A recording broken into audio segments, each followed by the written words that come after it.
Now, I stumbled across this article over on IndieWire talking about J.J. Abrams defending The Last Jedi against detractors, saying that anybody who didn't like The Last Jedi, well, they couldn't have possibly had good reasons for not liking it. No, they had to be threatened by female characters. Yeah, tell us another one, JJ. Now, truth be told, I haven't seen the movie and I won't till it comes out on Blu-ray. I just don't watch movies in theaters. But I didn't really care. As far as I'm concerned, Star Wars ended in 1983 with Return of the Jedi. But now that J.J. Abrams is opening his big fat liberal mouth, I guess I have to weigh in.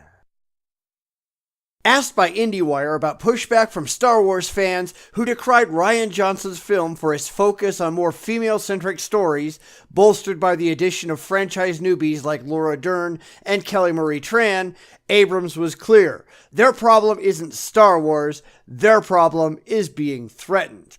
Now, I can't speak for anyone else, but I'm not threatened by female characters at all. When I see a movie, I want to see a good movie, not someone's political agenda plastered all over the screen.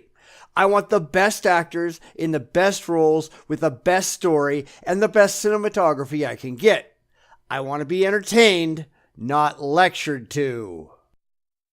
And Hollywood isn't doing that well these days, not when hyper-liberal Hollywood is trying to pat itself on the back for spewing SJW values and artificially derived diversity instead of well-told stories, great actors and actresses, and a well-produced film.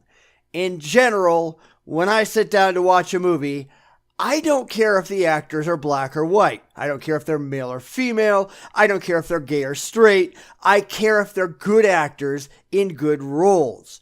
But that's not good enough for Hollywood these days. They want racial diversity and female actresses pushed forward just because of their genitalia. And then they want to gush all over the media how progressive and socially conscious they are. Screw you all! Just do your jobs making good movies and stop pretending like it's all a social statement. In December, an alt-right group claimed responsibility for lowering the film's Rotten Tomatoes scores, claiming that its issues with the film partially stemmed from introducing more female characters into the franchise's universe. There are reasons that I don't pay any attention to film review sites. I guess because I just don't care. I only care if I personally like the movie. I really couldn't care less about anyone else. But there has been much ado about the vast difference between professional critic scores and individual filmgoer scores of late, where the Hollywood elite, with their far left political agendas, rate films far, far higher than the people paying their ticket prices and sitting in the seats. Because the reviewers have a vested interest in pushing the SJW agenda, whereas the viewers do not. But Hollywood doesn't want to talk about that, do they?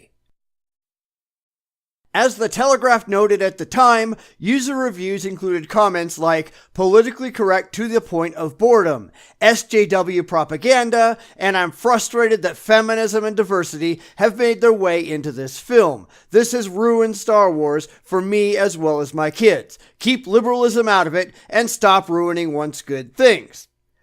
And honestly, I can sympathize with all of that. Star Wars is a space opera. It's not intended as a platform for pushing real-world political ideologies. And I thought Force Awakens was chock full of clear left-wing messages, which really ruined the movie for me. I can't speak for The Last Jedi, but to be honest, I wouldn't be at all surprised if it continued there. Abrams was unfazed. Star Wars is a big galaxy, and you can sort of find almost anything you want to in Star Wars, he said. If you're someone who feels threatened by women and needs to lash out against them, you can probably find an enemy in Star Wars. You can probably look at the first movie that George Lucas did and say that Leia was too outspoken or she was too tough. Anyone who wants to find a problem with anything can find the problem. The internet seems to be made for that. Except nobody I'm aware of actually did that. Leia was a strong female character because of how she was written, and Carrie Fisher made her memorable because of her skills as an actress. There was no political agenda behind her performance. It was genuine, which is something that's been lacking in much of Hollywood's output these days. I mean, I think Daisy Ridley is a decent enough actress, but the character of Rey in The Force Awakens was just terribly written. She's a complete Mary Sue whose character makes no rational sense. She's magically good at everything with no worthwhile explanation. Clearly, she's an SJW heroine, and a badly written one at that. And this has nothing at all to do with her being female. I will say that the story of Rey and Poe and Finn and Kylo Ren, and if you look, there are 3 men and 1 woman, to those who are complaining that there are too many women in Star Wars. Their story continues in a way that I couldn't be more excited about and cannot wait for people to see. But that's really irrelevant, at least to me. I mean, I don't care how many men and how many women there are. I care how many well-written characters there are and how well the actors and actresses do in their role. I don't want the roles to exist to make a certain political demographic happy, and that's what happens in Hollywood these days. I mean, take the 2016 Ghostbusters reboot. It sucked. It sucked badly. It was a legitimately bad movie, but the second that anyone said that it was bad, the Hollywood elite started claiming that it was sexism and racism and every other ism they could squeeze out of their backsides. Because apparently, making a bad movie doesn't make it bad. You can only criticize it if you're some right-wing creep. Equality in the industry is currently top of mind for the filmmaker, as Abrams is being honored next week with the Athena Film Festival's Leading Man Award, given to men in Hollywood who have a strong track record of serving as vocal allies of and effective advocates for women in entertainment. In other words, beta male cucks. And as we've learned with people like Joss Whedon, that never ends well. But what these people have lost sight of is their jobs. It's actually making good movies that showcase their talents and the talents of their actors and actresses and make money. Now, while I find it unlikely that any Star Wars movie is going to fail to make money, The Last Jedi has made just over half of what The Force Awakens did, although Blu-ray sales might change that. But the movies certainly aren't getting more profitable, just as they aren't getting better and better reviews. I wish it weren't something there was a need to do, he said when asked about the honor. It's a bit like Black History Month. Like, why should it be just a month? Why can't it be just part of history? Why does there have to be a special award for someone who is working to be collaborative with as many women as possible? That's simply good business. We will keep making mistakes and trying to do better, but the end game is equality. Now, I can agree with that. History should just be history. Movies should just be movies. Casting should just be casting, and one shouldn't be a gendered ally any more than one should be a racial one. You should find the best actors and actresses, regardless of gender, regardless of race, regardless of sexual orientation, and use them in your movie. Don't load down your movie with political symbolism. Just tell a good story. But yeah, that's not going to happen in modern Hollywood, is it?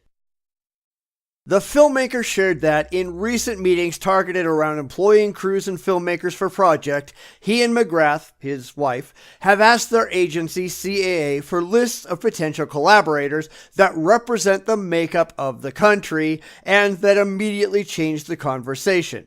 He added, when you would look at lists through the optics of the lens of equality, they were shocking. Well, that's maybe because equality doesn't mean what you think it means. Equality means everyone has an equal chance to get the role, regardless of their gender or race or orientation. But the far left only cares about equality of outcome instead of the meritorious notion of equality of opportunity. Abrams doesn't care about the best actors getting the roles. Abrams cares about the best female actors, or the best black actors, or the best gay actors getting the role. But none of those things ought to matter when it comes to making a movie, especially a space epic fantasy like Star Wars. Abrams then cited Blacklist founder Franklin Leonard, who tweeted in October of 2015, "When you're accustomed to privilege, equality feels like oppression." Yet no one can prove that privilege actually exists in the real world for the majority of people. You want to look at privilege? Look at people like J.J. Abrams. This is just white hatred, and it's absurd on its face. I don't think anyone is privileged, and I don't think anyone is oppressed. People are people. Treat them that way and give the ones who earn success with their own skills the ability to thrive in a competitive field. But Hollywood hates a meritocracy, don't they?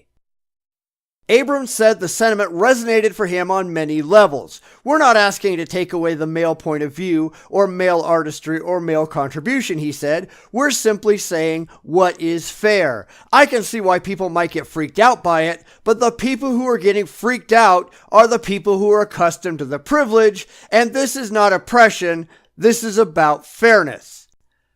But life isn't fair no matter what the far left wants. Life is about getting ahead on the sweat of your own brow, about making the best of your talents and surpassing those around you because you are talent-wise superior to your competition. But the left doesn't want that superiority. They want to feel good by pushing those who are inferior to the forefront because it supports their political agenda. And that isn't equality. It's artificial selection of the weakest over the strongest because the weakest whine louder. I really don't think the political left have a clue about what they're saying, especially when they're spouting newspeak as a means to push their agenda. It makes it very hard to take any of them seriously. Again, I haven't seen The Last Jedi yet, but I've seen enough of Hollywood's recent regressive output to know terrible movies that exist to push a postmodernist liberal viewpoint right down the viewer's throat. And I'm sorry, but I pass. I see a lot of movies and a lot of TV shows, and I read a lot of books, but I have no interest in being assaulted with the creator's personal real-world political views. I just don't. I do these things to be entertained, not quote-unquote educated, because I oppose pretty much everything the regressive left does. And that includes J.J. Lensflare Abrams. Make some good movies and stop pushing your progressive mantra. Maybe Hollywood will start making money again if you do.